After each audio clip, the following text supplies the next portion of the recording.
स्वदेश तथा विदेशमा रहे बसेका प्यारा नेपाली दाजुभाइ तथा दिदीबहिनीहरू, नेपाल राष्ट्रका निर्माता, नेपाली समाजका समन्वयकर्ता एवं एकताको धरोहर श्री 5 बडा महाराजा धीराज पृथ्वी नारायण शाह आम नेपालीका निम्ति श्रद्धा तथा सदा स्मृतिका व्यक्तित्व भइबक्सिन्छ।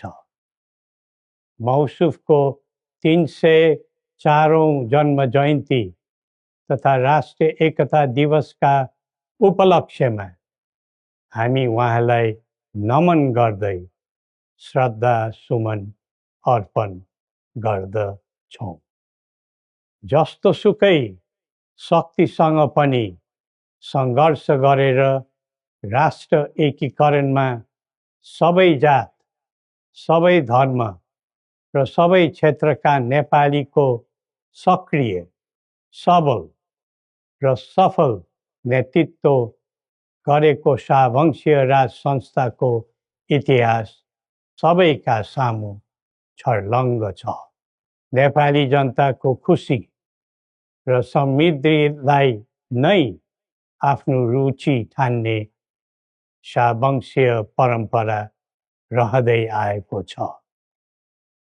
बडा महाराज धीराजको मार्ग निर्देशनको परिधिमा रही हामीले नेपाली जनको एकता र वृद्धिमा जोड दिँदै आएका थियौँ र छौँ। तर कालान्तरमा कतैबाट उत्पन्न अवाञ्छित भ्रमको चपेटामा देश पर्यो।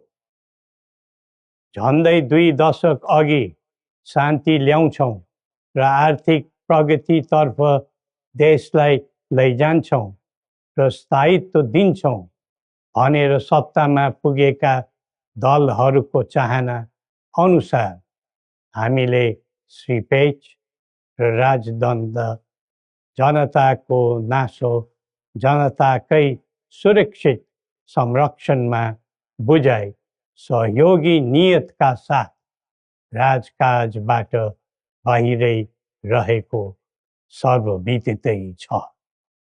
यो दायित्वबाट पलायन वा निषेधित राजनीतिका निम्ति कमजोरीको अनुमोदन थिएन, न त यो भावना आम जनतामा नै थियो। नारायणहिटी राजदरबारबाट हामी बाहिरिएको करिब 2 दशक बित्दा पनि देशले सामना गरिरहनु परेको सङ्कटले हामीलाई चिन्तित तुल्याएको छ। हिजो देश नबनेकोमा चिन्ता थियो, आज देश नै नबच्ने हो कि भन्ने निराशा पैदा भएको छ। बडा महाराज धीराजबाट 22 वर्षको युवा अवस्थामै सुरु गरिबक्सेको एकीकरणको सफलता पछि आधुनिक नेपाललाई 4 वर्ण 36 जातको साझा फुलबारीको रूपमा चित्रण गरिबक्सेको थियो। यो मुलुक राजाको मात्र होइन, जनता र राजाको समान स्वामित्वको देश हो भन्ने सन्देश पनि दिइबक्सेको थियो। भाषण अनि जादु वा चमत्कारले यो देश बनेको होइन र बन्दैन पनि। सबै जात, धर्म र क्षेत्रका नेपालीको साझा प्रतिनिधिका रूपमा काम गरेको राज संस्था जनताले सुम्पेको जिम्मेवारीबाट विमुख हुनै सक्दैन। सबै नेपालीले यो कर्तव्यबोध गरी पृथ्वी पथमा लाग्नु पर्दछ भन्ने हाम्रो धारणा र आह्वान पनि छ। नेपाली विश्वमा जहाँ रहे पनि नेपाली मूलको भन्ने नै हुन्छ। त्यसैले राष्ट्रको प्रतिष्ठासँग नेपालीको प्रतिष्ठा पनि सँगै जोडिएको हुन्छ।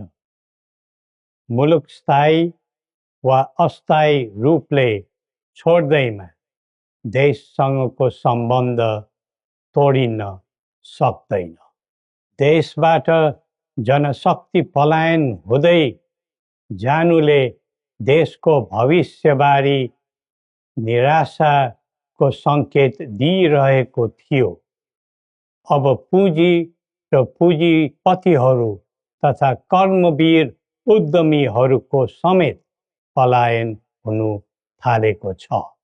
यो क्रमलाई तत्काल निरुत्साहित र नियन्त्रण गर्न सकिएन भने मुलुक असफलताको सङ्घारमा पुग्न सक्ने सम्भावनालाई लिएर हामी आहत भएका छौँ। बरामारा धिराजबाट स्वदेशको पुँजी पलायनमा रोक लगाउनु पर्ने पक्षलाई महत्त्वका साथ जोड दिबक्सी जनता सक्षम र बलिया भए मात्र देश बलियो हुन्छ भनी दिव्य उपदेशमा उल्लेख गरिबक्सेको छ। जब जब युवा पुस्ताको भावना, चाहना र आवश्यकताको सम्बोधन गरिँदैन तब तब असन्तोष पैदा हुन्छ, जसले विद्रोहको रूप पनि लिन सक्छ भन्ने सत्य नेतृत्वले हृदयङ्गम गर्नै पर्दछ। नेतृत्वले पटक पटक युवालाई प्रयोग मात्र गर्ने तर उनीहरूको आवश्यकता बुझेर काम नगर्ने प्रवृत्तिले युवामा असन्तोष जन्मेर देशमा जनधनको हानि भयो। जसरी भविष्यका कर्णधारहरूको ज्यान गयो त्यसले सबैलाई स्तब्ध बनाएको छ। युवाहरूमा भ्रष्टाचारप्रति असहिष्णुता र आइटी प्रतिस्पर्धामा अग्रताको जोश देखिनु उज्जवल भविष्यको सङ्केत हुन्। तर उन्नतिको गन्तव्यमा राजनीति चुक्यो भने अल्छीको सपना मात्र बन्न जान्छ।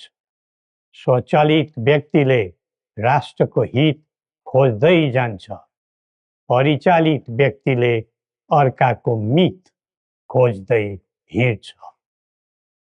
राष्ट्रिय सहमति बिना निकास खोज्नु समय खेर फाल्नु मात्र हो।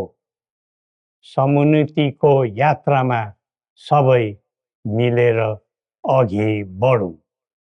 नेपालको संवेदनशील अवस्था र बदलिँदो भू-राजनीतिक परिस्थितिलाई बुझ्न नसक्दा हामी मित्र राष्ट्रहरूको विश्वास र भरोसा गुमाउने अवस्थामा पुगेका छौँ।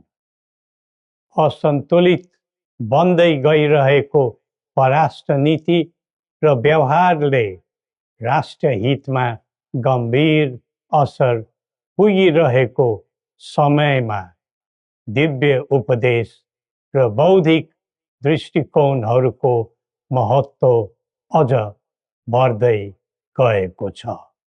कतिपय देशले स्वार्थको लागि कुनै न कुनै सुरक्षा कवच खोज्दैछन्।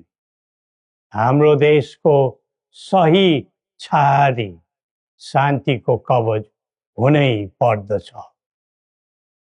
नेपाल निर्माणमा मार्गदर्शी र सेनापति बरामाराजा धिराजको विरासत र वंशका प्रतिनिधिका रूपमा मेरो भूमिका स्पष्ट रहेको छ। पृथ्वी पथले वकालत गरेको राष्ट्रिय स्वतन्त्रता सबै तहका भ्रष्टाचारलाई दण्डनीय अपराध मान्ने र कसैप्रति घाहा नराख्ने शान्ति क्षेत्र नेपाल नै हाम्रा अभिष्ट र माग चित्र हुन्। जनताको चाहनाबाट कझै निर्धारित हुनुपर्ने परिकल्पना पृथ्वी पथका मौलिक आकांक्षा हुन्। अन्तमा जनता र राजाले एकीकरण गरेर निर्माण गरेको नेपाल राष्ट्रको समग्र हितलाई आत्मसात गर्दै सबल राष्ट्र बनाउने महान कार्यमा सबैलाई जुटाउँ र नेपाललाई फेरि उठाउँ। श्री गोरखनाथले हामी सबैलाई सत् बुद्धि दिउन्। जय नेपाल।